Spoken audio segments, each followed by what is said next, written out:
Welcome, everyone, and welcome both of you to Talent Experience Live. Thank you for joining me today. Thanks for having us. Of course, we have Cielo on today, and I would like to give you both the opportunity to say hello. Tell us a little bit about yourselves and maybe how you got into the HR space. Marco, I know we chatted about this previously, but it's always fun, Elaine. I think everyone's journey into human resources is always different. Nobody wakes up and says, I want to work in HR, for the most part. So tell us how you got into the field. Very, very true, actually. I actually have my degree in elementary education. Okay. And I taught kindergarten and first grade for a couple of years. And then when we moved to California, I had worked in a department store in their personnel department for about 6 months while going to college. That got me an interview at Qualcomm Incorporated in San Diego before anybody knew what Qualcomm and telecommunications and cell phones were going to be. And that landed me the first job in talent acquisition, or back then recruiting personnel. And it was transferable skills between teaching kindergarten and first grade and recruiting digital design engineers. Okay. So you just needed to work them the same way you would a classroom. Yeah. So from there, I moved quickly out of recruiter role into recruiting systems and really found my passion and my stride in recruiting systems. So went from there into consulting, was in consulting roles for a couple of years, ran my own company for 12 years, started a software company, let that go as well, and then now I work for Cielo. Okay, awesome. Fun journey, and I think it jumps out at me, you said Qualcomm, because today's conversation is going to be around brand and technology. Yep. And when you said that, all I could think of was the San Diego Chargers' old stadium, which used to be Qualcomm Stadium, getting their brand out there. There's a long story to that too. How little money they paid to get that brand back then. Oh, yeah. I think I'm sworn to secrecy on that. That's fair. I mean, it's funny though; those things over time accrue. I remember when they put sponsors on jerseys. I think the entry for that originally, like in the NBA, was like $1 million. Yeah. And I think they play 82 games a year. That's all over the place. Anyway, we'll save that story for another day because I could talk sports all the time.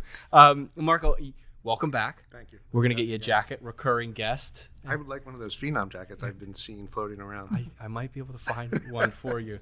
I know you've been on before, but for those who may not have been able to catch the first episode, can you tell us a little bit about yourself, how you got into HR? Yeah, so I wanted to be in advertising and brand, and found myself in recruitment marketing far longer than I would like to admit, and worked on the agency side for quite a while, and found myself here at Cielo about 6 years ago. Okay. All right. Happy to be here all 6 years. Yeah, it's been a great journey. I'll call it a journey. It was exciting. We've changed quite a bit. When I joined Cielo, we were an RPO organization. Yeah. We are now more total talent or talent acquisition partner, where we focus on RPO, consulting, brand, and digital accelerators.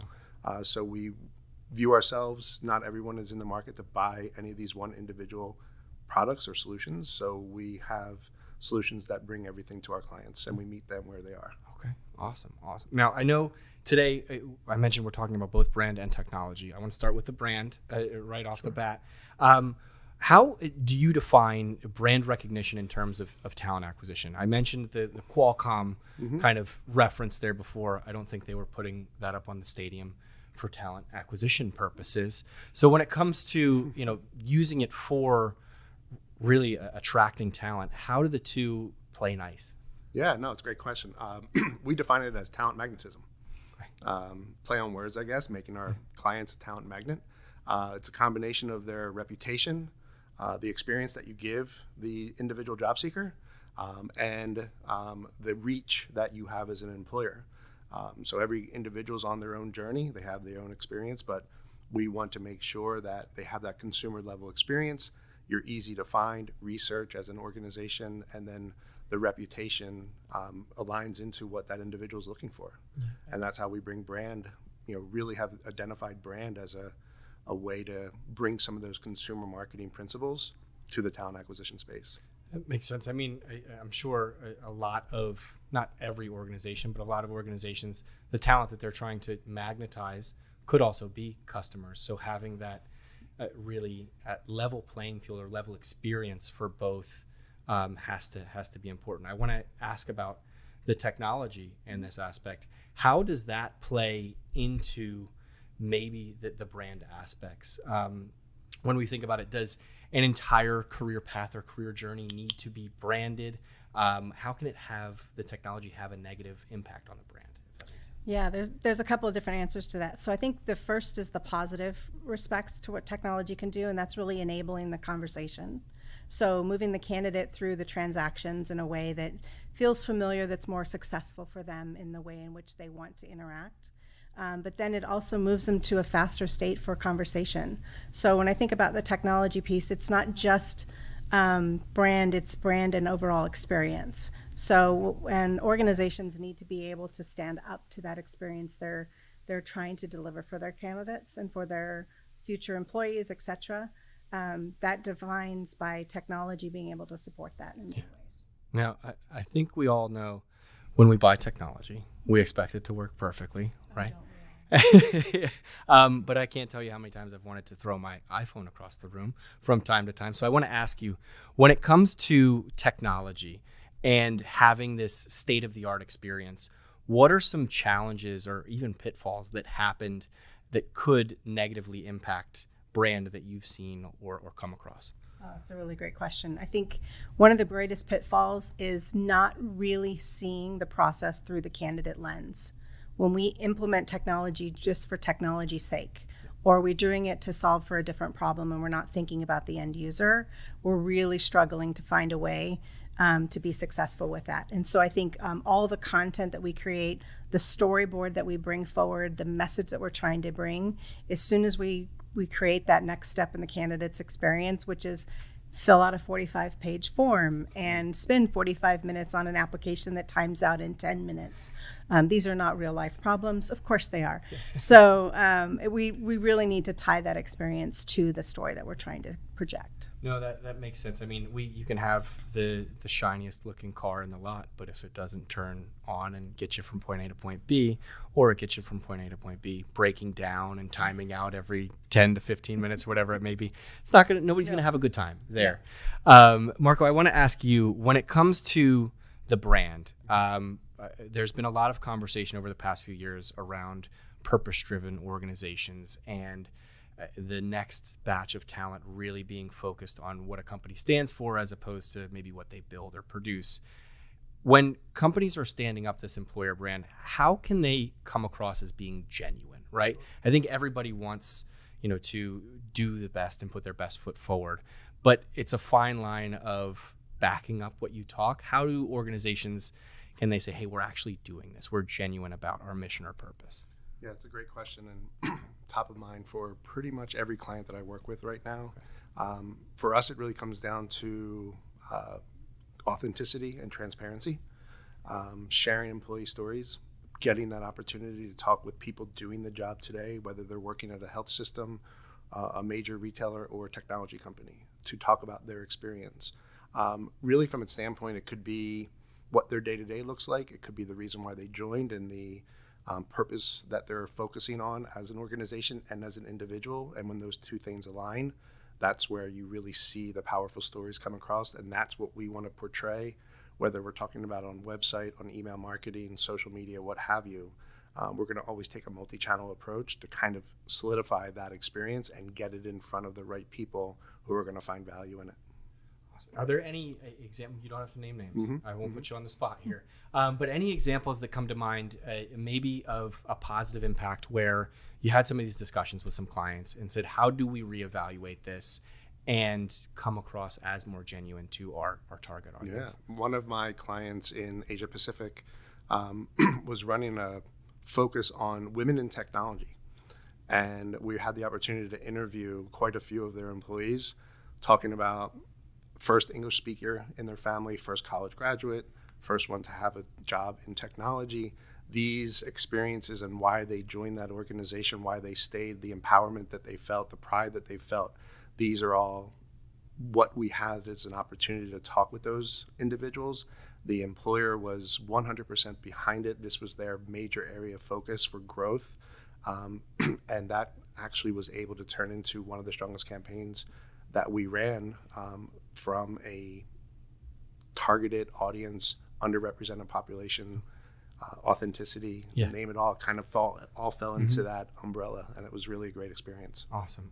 I love hearing that, where you can take one story that is heartwarming and really represents the organization, and essentially give it a megaphone, right? Yeah. And then it have a lasting impact that will bring in more of those stories, right? If you have one employee raise their hand and say, "Hey, I have a similar story that I'd love to, share." And that's the domino effect that's actually transpired from there, where one tells that story and then someone hears it, and then the next person's puts their hand up. They want to do the same story, and then it travels over to the United States, or it travels to EMEA, because that's the kind of traffic and the connection, because most employees want to use that megaphone and tell that story. Absolutely. Because it's an area of pride, and it's also an area of retention for the organization. And we'll talk a little bit about retention, hopefully. Yeah. Because that's really one of the great parts that brand can bring to that talent acquisition and talent management experience. Before you know it, you have people barging in the door, right, ready to tell their story, not even knocking.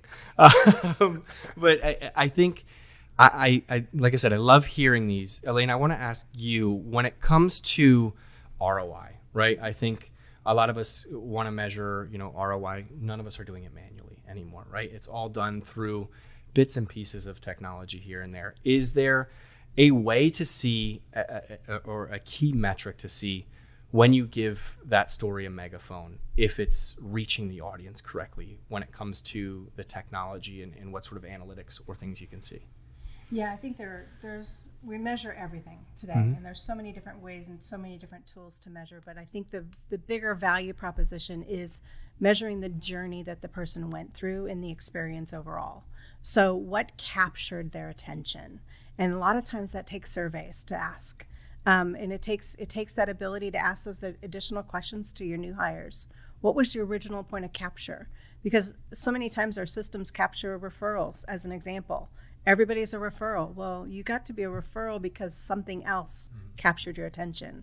Was it the videos that were on the website? Was it your neighbor's experience? What was it really that got that first point? And so we only find out those through surveys and through interviews and questions. But when we do that, we see the value that we've put into all of that work up front. And technology can help us enable those pieces. But survey tools are probably what I would say need to be better leveraged, or a way to ask early and often what's really driving your experience with talent acquisition. Yeah, I mean, brand recognition, right? You could have seen a really cool ad on YouTube or whatever it may be. You're not going to click that link. You're going to Google it later when you're frustrated at work or whatever it may be. I want to ask you, when it comes to future technologies, what are you excited about in the future when it comes to this topic of conversation? Is there a new, I'm going to say it, buzzword alert, AI tool that you're excited about? Hopefully that gets us clicks and everything like that, or something in between that you're interested in? That's a really great question, and thank you for being the one to break the buzzword, and I didn't have to. Of course. So I appreciate that very much. I think we're in a reflection area time where we're going to see a lot of change happening over the course of the next few months and the next couple of years. Generative AI is definitely changed and reshaped a lot of the things that we're doing today within messaging, within content, within the distribution of content. But it's also disrupting the way candidates are presenting themselves as well.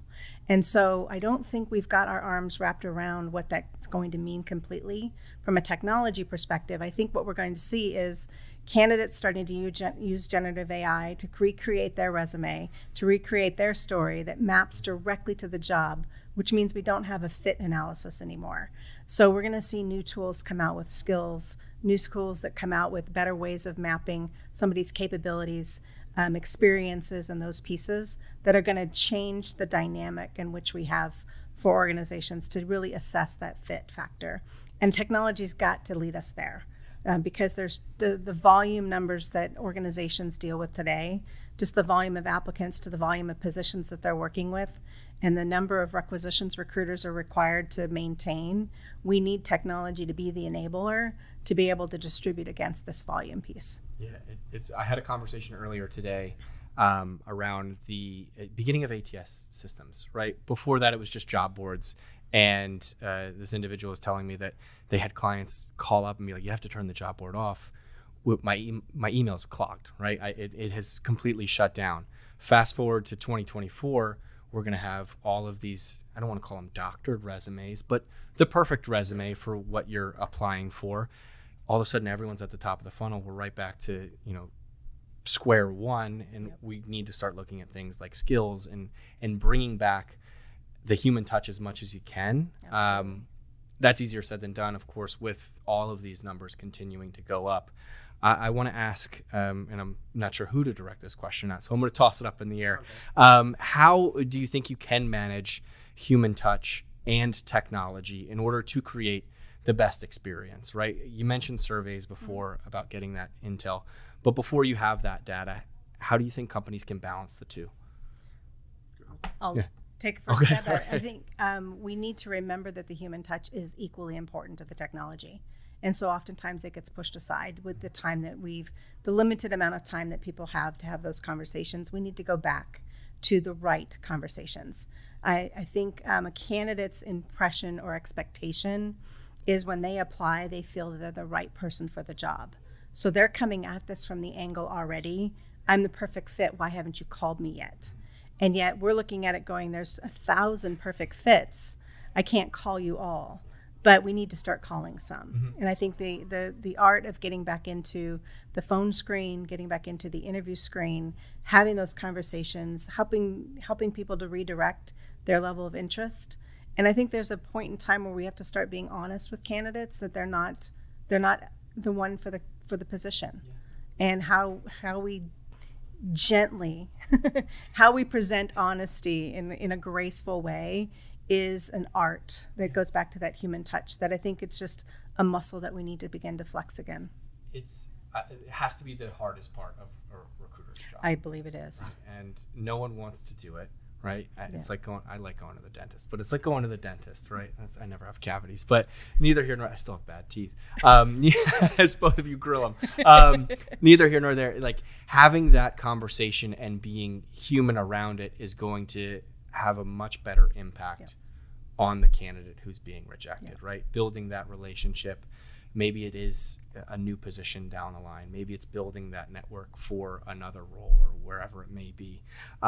One aspect of the human touch that you kind of alluded to it before, Marco, is employee retention, right? And I think that's an instance, and this is my opinion, where sometimes the human touch is a little bit too much and we need more technology in those sort of roles because no manager wants to give up their top performer, right? Everyone wants to progress and have that, but to say, hey, I want a new job in this company is a hard thing to do, especially in a manager one-on-one. Can you talk a little bit about that when it comes to brand, again, where companies maybe balance the act of, we want to promote you, but we want to, we need you to stay where you're at. And then maybe how some of these testimonials can be successful with that. Yeah, I think a lot of that kind of goes into having those tough conversations, whether it's a recruiter, whether it's a hiring manager, your existing manager on internal mobility. The brand impact of ghosting a candidate, the brand impact of not giving an existing employee the right experience because they're going to talk to their friends, and then suddenly it becomes harder for you to recruit in the future. So I think from that standpoint, it is really important for that individual manager to see that high performer and help them move forward with their career, but build a sustainable pipeline, if you will, of how to backfill that individual. And I think that's where the art of internal mobility, retention, talent management all comes into play to find that right opportunity and to cultivate that growth of the individual. I don't necessarily think that's something that technology solves. I don't really know if it's something that brand solves, but I know in both instances, they can have negative impact on technology. They can have it, for sure, from my lens, will have a negative impact on the brand if you keep someone stuck in a role that they feel they've grown beyond. Yeah. I would add, I think there's an element of what's happening with internal mobility today, that it was always the candidate needed to raise, or the employee needed to raise their hand and say, I'm looking for something else internally. And that would create a dynamic with their manager of separation or abandonment or whatever else. And I think we're starting to see even more different generations that are in the workforce today looking at this as, no, this is your opportunity to learn from this phase or this project, and that you will evolve and move on to something else. But I think the opportunity from a talent acquisition lens is also for our ability to tap them on the shoulder.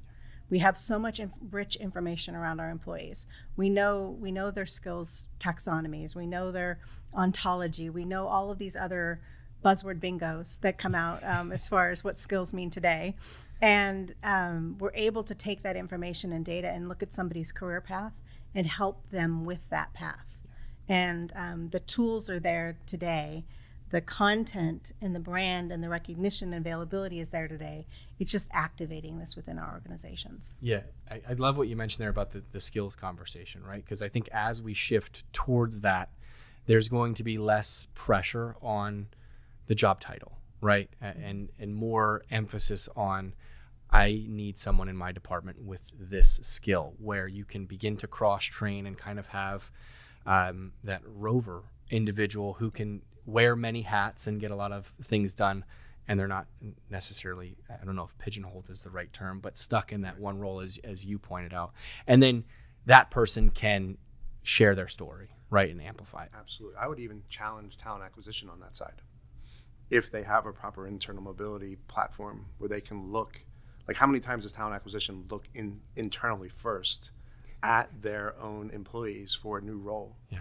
And when you have an internal mobility program where you can look at what their learnings are, what their goals are, the types of roles that they're interested in, you may have the ideal candidate working for you, but they're in a different department, they're in a different role today. Mm-hmm. And as Elaine pointed out, maybe it's a tap on the shoulder.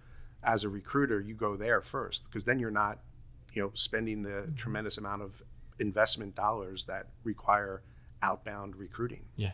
And I mean, I know some organizations do have the policy, right, of we have to post it internally first. But posting is different than actively recruiting. How many times are you going to post a job and then all of a sudden it's filled? Yeah. It doesn't happen anymore, right? There's still those steps in the process. So I think that is, and that's a culture thing where you have to create that comfort for individuals, for talent acquisition people to reach out and tap folks on the shoulder, and also the employees to feel comfortable enough in their current role to, if they raise their hand when someone asks them to, that they're not going to immediately put a dot on their back. Well, or the hiring managers are all going to be calling me now. What are you saying to pull people from my team for? Exactly. Now we have to fill this role all over again. Do you know how long it took us to find so-and-so? But I love this conversation. I think that it all is interconnected, and it has been forever, right? Talent acquisition and that kind of a pipeline. I want to ask you, if there was, either of you, maybe both of you, if there was any piece of advice that you could give someone, not necessarily starting in talent acquisition, but running into some of these challenges, whether it be with brand, whether it be with technology. I know both of you will probably say, start with brand first, start with technology first. Before they can do any of that, what's one piece of advice that you would like to give them? I'll start. I'll go first. The answer is going to be start with both. Okay. But I think the reality is just start. Yeah. Is the biggest thing I can ask of anybody in talent acquisition. We look at what we're doing today and we get exhausted with the amount of work we have to do, but we still need to be better. There's still cost pressures that are coming from every external force that there can be, and there's still a need to meet the company's business needs. And I don't know that there is a better job or career out there that you get to actually impact people's lives the positive way that we do. We get to bring somebody to a career, to an opportunity that they wouldn't have had otherwise. That we get to help steward them into something that's better for them. And with that in mind, we need to look at the way we deliver technology, and we deliver the story to be successful at that, and to continue to do that in a gracious way. Yeah. And I want to add one thing before I hand it over to you. I actually wouldn't add anything to that, because actually I was going to say both, because it is actually 100% accurate. It is. You can have the best technology, but if you don't have something that substantiates your point of view, who you are as an organization, and then without the technology, it's very difficult to deliver a brand message, especially if you think about destination. Yeah. Like, where do you send them to if you don't have the right platform, the right channels for that message to be sitting on? You're just shouting in the abyss. Yeah. Yes. And starting could be something as simple as picking up the phone for that rejected candidate, or whatever it may be, or offering, I think we talked about this the last time you were on, offering that advice to an individual on how they can improve their interview skills, right? That's something that I know I did in staffing forever. We'd coach up candidates to go in and say, be sure not to chew gum, don't do this, that, the other thing. Those little things are life lessons that somebody can keep for the long haul, and then find that next role in the organization or wherever it may be. So, and that's brand. That's not necessarily technology, but we'll get into that with the next portion. Yes, the phone is absolutely. Even if you do occasionally want to throw it at a wall, not speaking from experience. What are both of you excited about when it comes to the future of talent acquisition and in some cases talent management? Since we brought up AI, I'll use that. From a brand standpoint, I'm actually really excited about this, because when I think about the amount of content that I can now begin to create from, let's say, one quarterly interview session with 3 different people, the number of pieces of content that can be created from that, using the brand guidelines, using imagery, and actually be able to produce different forms of content, whether it be social, whether it be email, whether it be long form, a blog post. There's just countless ways that I can have 3 30-minute interviews and then create multiple content pieces. The challenge in the past was, how do I get in front of enough people and then be able to produce that into content? Well, now I can actually have authentic content generated, but have a tool that actually helps me speed through that process. It's not taking the human element out in any way whatsoever. It's not taking that designer out, the copywriter out. We're still utilizing all of those individuals, but we're able to produce more content in a faster pace to allow for the individual to truly understand what it's like to potentially work at organization XYZ. And it's valuable, because content goes stale very fast now. Nobody wants to hear that. Everyone wants to say, we can repurpose it. But the way that technology is set up right now, no one has the attention span for it. And if they see it, a week ago, they see it again, it's going to feel old. I know. I hate saying that. I work in content. I want to reuse it all. How about you, Elaine? I think for me, the thing I'm most excited about is the disruption that's going to happen, especially around the concept of what the candidates are doing today with their resumes, and the fact that we just can't rely on that as a source of truth anymore. Granted, it was never truly a source of truth, but it was always the format, and we've been using it since pre my career, and I've been in this industry now for 30 years. So for talent acquisition to still revolve around the resume, it is ripe for disruption.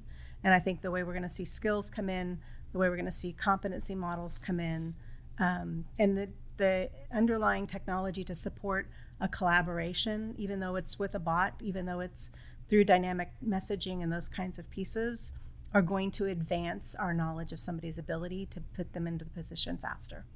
Absolutely. It's about time somebody paid for saying that they're proficient in Microsoft Excel for this many years, because I know I have, and I am not. So I'm excited for that disruption as well. Before we go, anything else that you'd like to add? I know I want to tell the folks where they can learn more about Cielo, but any final parting shots? No, I think we covered it. Yeah. All right. Where can folks go to learn more about Cielo? I think if you start at cielotalent.com is our website, and there's a lot of content that's there. Marco and I are underneath the consulting tab, so he covers our brand services, and I cover our technology consulting services delivery, and you'll find the details there and how to contact us. Okay, awesome. Well, thank you both so much. I appreciate it. We'll have you on again next year. Okay. Sounds good. All right, perfect.